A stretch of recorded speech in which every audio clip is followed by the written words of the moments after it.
Oke, jadi pelajaran kita hari ini adalah tentang kerajaan Islam di Pulau Jawa. Ada yang tahu nggak apa saja kerajaan Islam yang ada di Pulau Jawa? Coba sebutkan, kakak. Kerajaan Demak, Kerajaan Banten, dan Kerajaan Mataram. Ya benar. Kalau selain Islam ada nggak? Ada yang tahu nggak? Kerajaan Malaka. Kerajaan Malaka itu di Kerajaan Sumatera. Sriwijaya. Sriwijaya itu di Palembang. Majapahit. Majapahit, benar. Nanti raja pertama kerajaan Demak ini keturunan dari Raja Majapahit. Sama ya, untuk hari ini kita masuk pada kerajaan Demak. Kalau minggu semalam kita masuk kerajaan Aceh Darussalam. Ada yang tahu nggak? Ada yang masih ingat nggak siapa nama raja pertama kerajaan Aceh Darussalam? Kakak. Sultan Ali Mubarak. Sultan Ali Mubarak. Siapa namanya? Alisa. Bisa. Oke, sebelum masuk ke pelajaran kita melatih fokus dulu. Seperti biasa, tepuk satu ya. Tepuk satu jam. Fokus semua, jangan tadi salah ya. Tepuk satu, tepuk dua, tepuk tiga. Ayo, tepuk satu, tepuk dua, tepuk tiga, tepuk empat. Nah, terakhir ya, tepuk tujuh. Nah, tepuk tangan semuanya. Materi kita Kerajaan Demak. Jadi yang pertama kita lihat itu awal berdirinya. Awal berdirinya Kerajaan Demak itu karena Kerajaan Majapahit tadi yang dibilang siapa? Kansa tadi itu udah mulai melemah kekuatannya. Jadi muncullah Raden Patah. Bukan muncul sebenarnya dia udah ada. Raden Patah ini anak terakhir, anak bungsunya dari Raja terakhir Kerajaan Majapahit. Itu nama rajanya Brawijaya V. Jadi Raden Patah ini masuk Islam lalu dia bikin kerajaan. Namanya kerajaan apa? Demak. Nah, dia memerintah dari tahun 1500. Nah, kalau kerajaan itu biasa ada gelarnya kan. Kalau Raden Patah ini Senopati Jimbun.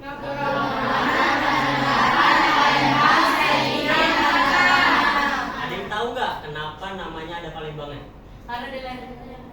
Karena dia memimpin juga di Palembang. Benar, karena ada wilayah kekuasaan Raden Patah ini, Kerajaan Demak ini sampai hingga ke Palembang. Ini dia. Nampak? Belum ya? Nah, jadi ini kan ada garis-garis. Ya, Pak. Ini kan dipisahkan. Di sini tuh Kerajaan Pajajaran. Nih, ini Pajajaran. Wilayah kekuasaan Kerajaan Demak itu dari ini. Yang semua ini ada garis ya. Di sini tuh Kerajaan Belambangan.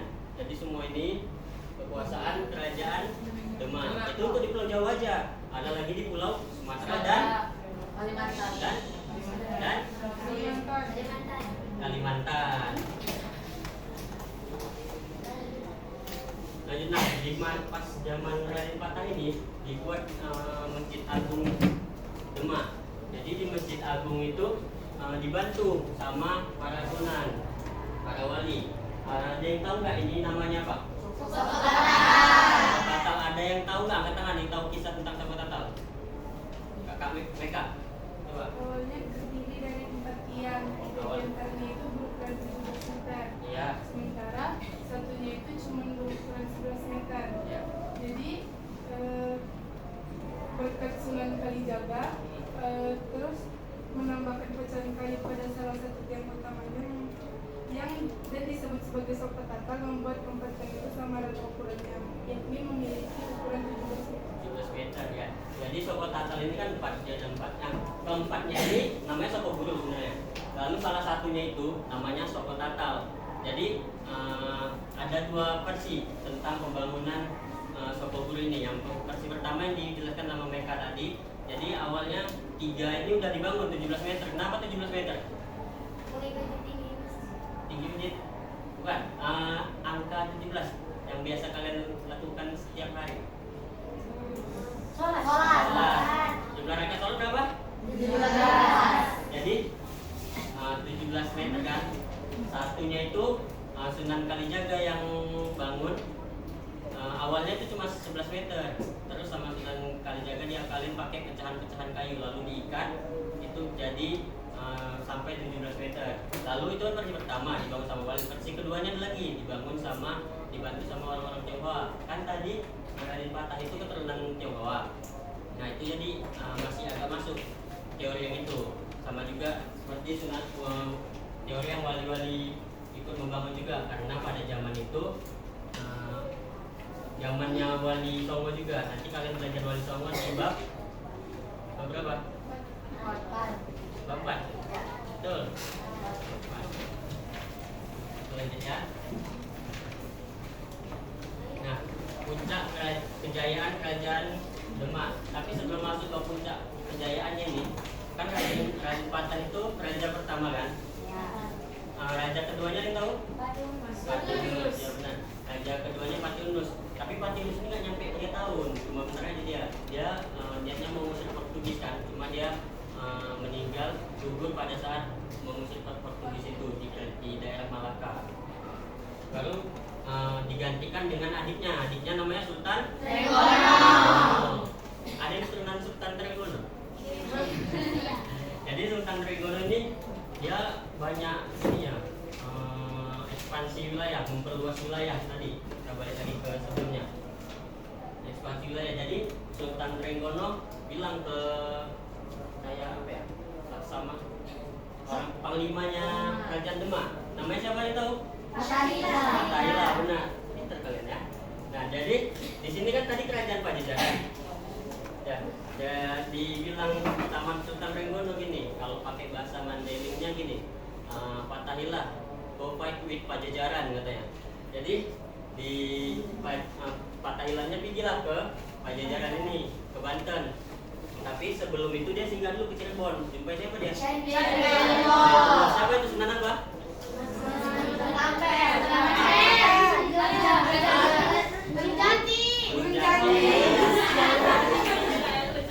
Gunung Jati. Baru udah di situ berhasil dia. Oh ya, sebelum itu dia kan menjumpai Sunan Gunung Jati, dibawa juga menantunya Sunan Gunung Jati. Itu nanti bakal jadi penguasa kerajaan Banten nanti setelah kerajaan Demak ini kita belajar. Lanjut.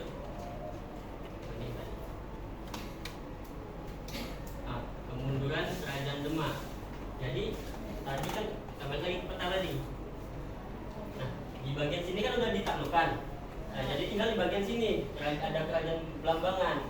Nah, di situ Sultan Trenggono ikut buat ekspansi wilayah, memperluas wilayahnya. Tapi Sultan Trenggono gugur di situ. Jadi setelah Sultan Trenggono wafat itu mulai mengalami kemunduran kerajaan Demaknya. Jadi anaknya Sunan Trenggono namanya siapa? Arya Penangsang itu penguasa Bojonegoro. Sunan Prawoto. Nah, jadi anaknya Sunan Prawoto itu seharusnya yang jadi raja selanjutnya kan, karena sistem pemerintahan kerajaan itu apa?